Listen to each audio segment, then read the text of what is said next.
Saya Sulastri, senang bisa menyapa Anda. Apa kabar Anda di hari ini? Saya berharap semua dalam keadaan sehat dan selalu semangat menjalani hidup. Walaupun sebenarnya banyak hal yang bisa saja kita hadapi di sepanjang hari ini. Entah itu hal positif atau hal negatif, hal yang baik atau hal yang buruk sekalipun. Hal baik yang kita rasakan di hari ini patut kita syukuri, karena tidak akan terulang kembali di hari esok. Dan hal buruk yang kita alami atau mungkin kesalahan yang kita lakukan hari ini, jangan jadikan penghalang untuk maju, tapi jadikan suatu pelajaran dan pengalaman yang akan membawa Anda menuju sukses. Podcast kali ini, saya mengajak Anda mengenal kue adat Tamo dan ritual pemotongan kue Tamo yang ada di Kabupaten Kepulauan Sangihe. Suatu daerah memiliki kue khas tersendiri yang menandakan keunikan dan ciri khas dari daerah tersebut. Seperti di Kabupaten Kepulauan Sangihe, ada kue Tamo yang menjadi ciri khasnya, yang merupakan simbol dari kewibawaan masyarakat Kabupaten Kepulauan Sangihe. Kue adat Tamo biasa dilihat dalam suatu perayaan, misalnya pernikahan dan acara-acara adat yang ada di wilayah Kabupaten Kepulauan Sangihe. Dilihat dari segi bahannya, kue Tamo adalah adonan kue dodol, tapi ala Sangihe, yang sudah digunakan oleh nenek moyang sejak dahulu, seperti beras ketan, gula merah, kayu manis, kenari atau kacang, dan minyak kelapa. Pembuatan kue adat Tamo harus dilakukan oleh orang yang sudah mahir, karena harus melewati beberapa proses. Cara membuat kue adat Tamo diawali dengan merebus beras ketan, tidak seperti membuat nasi pada umumnya, tapi punya cara khusus.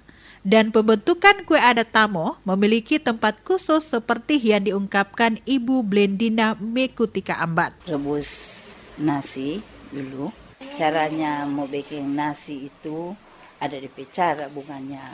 Mangkat sembarang. Terus kalau sumasak kan diangkat, rebus gula, disaring, direbus lagi di balangan yang so besar, baru dikasih kental, rupa semua benang begitu, baru diisi beras. Diaduk-aduk terus, nanti bumbunya diisi sudah beras sudah di dalam, baru diisi DP bumbu. Pakai garam sedikit, DP gurih.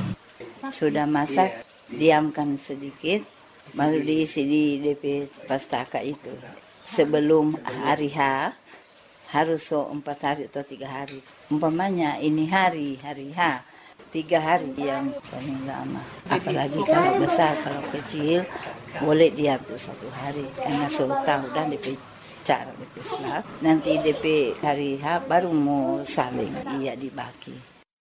Tamo diambil dari asal kata tamonde yang artinya diagungkan atau diistimewakan.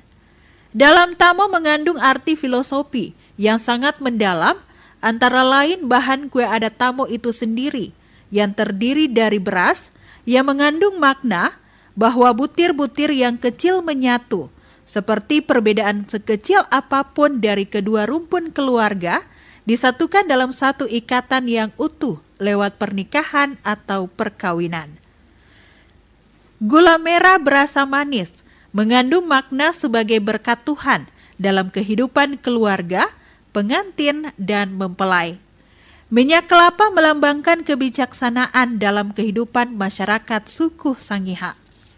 Hiasan-hiasan dalam kue adat Tamo seperti telur mengandung makna kesucian atau kesakralan hubungan manusia dengan Tuhan serta dengan sesama.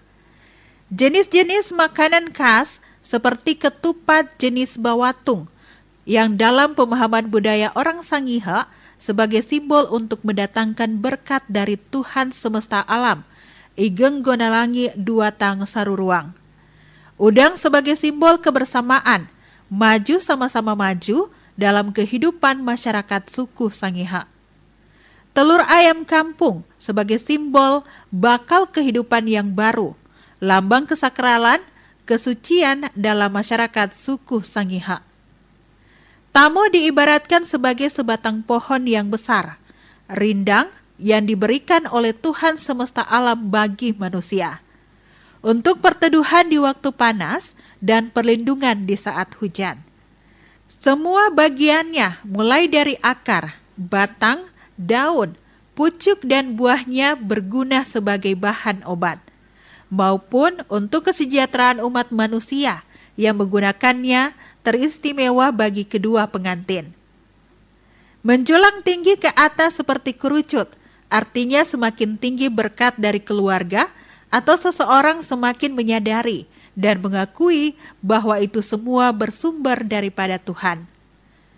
Seperti yang diungkapkan budayawan Sangihe Niklas Mehare. Daripada alam dan manusia yang berada di langit, yaitu kekuatan yang ada pada Gegonarangi, penguasa yang ada di langit. Itulah simbol daripada kue tamo itu harus kerucut di atas. Dan selama ini tidak pernah berubah bentuk. Baru kue tamo adalah warisan leluhur yang sangat dihargai dan dijunjung tinggi oleh masyarakat Sangihe secara turun-temurun.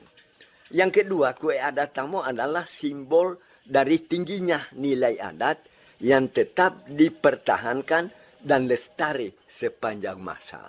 Yang ketiga, kue adat tamo diibaratkan sebatang pohon yang besar, tinggi dan agung, menjadi tempat berteduh, akar, kulit, daunnya sebagai obat penawar dari segala penyakit. Keempat, kue adat tamo adalah lambang persatuan dan kesatuan bagi masyarakat Sangihe yang memiliki jiwa ulet, teguh dan utuh.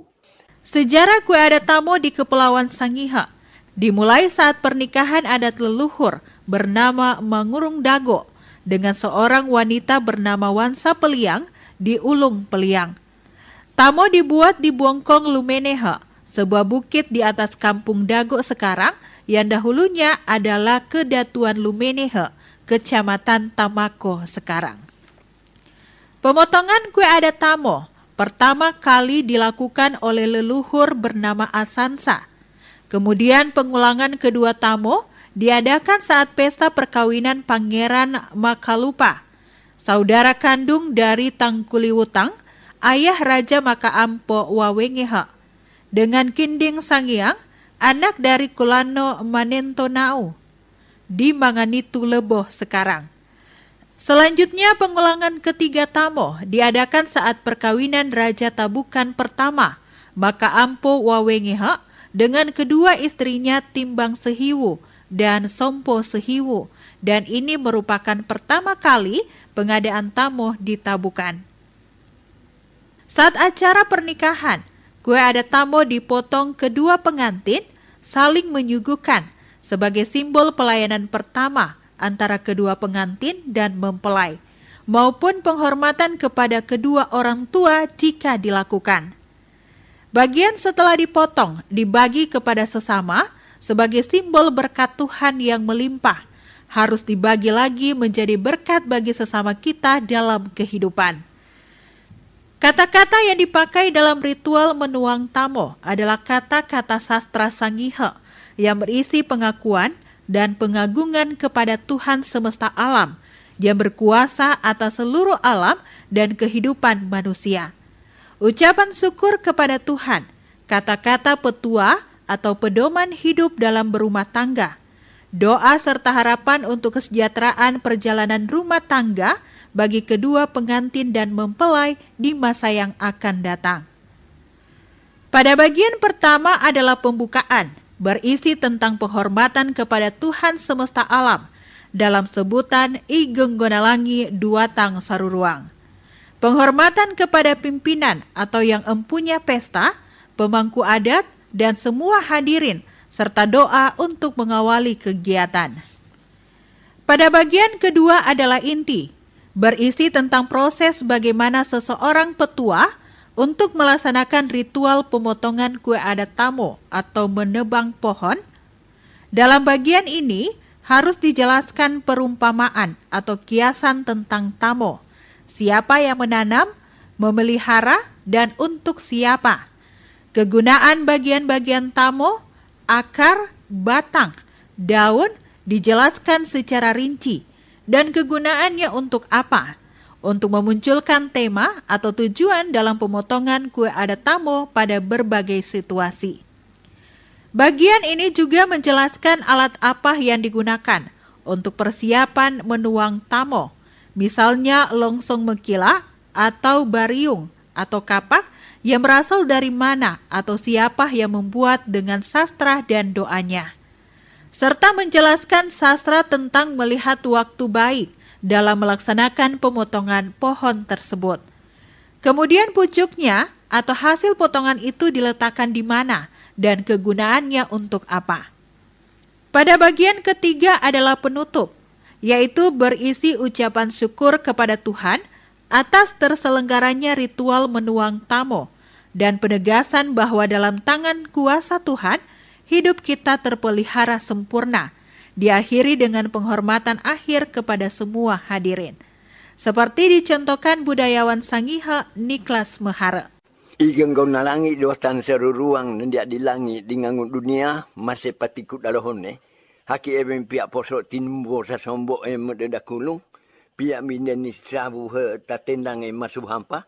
Siapa yang nak puhing nak buah buane ni tahukiang ni koak goropung. Masih ni wadi pe ni koak tamo. Pagu daya maka nenihing marantile. Awa kerebo yang salah maka naniang niang maka humpelo. Allah yang maha kuasa menciptakan langit bumi dan segala isinya. Sehingga ada bibit yang ditanam yang tumbuh dengan subur. Ada benih yang ditabur tumbuh begitu rindang dan rimbun. Daunnya berbunga dan berbuah.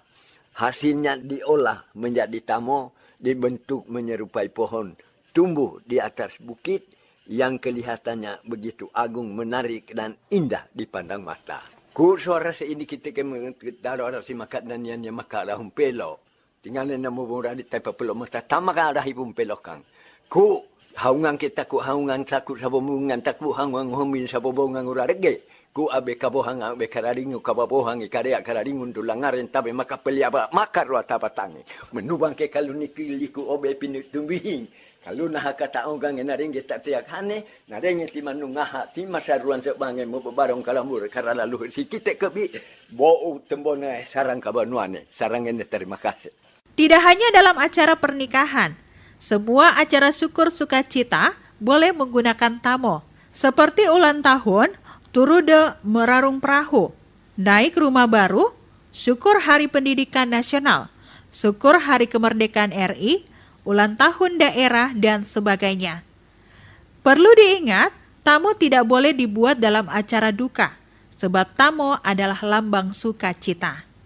Dalam menuang tamo, telur di pucuk tamo tidak boleh diambil terlebih dahulu.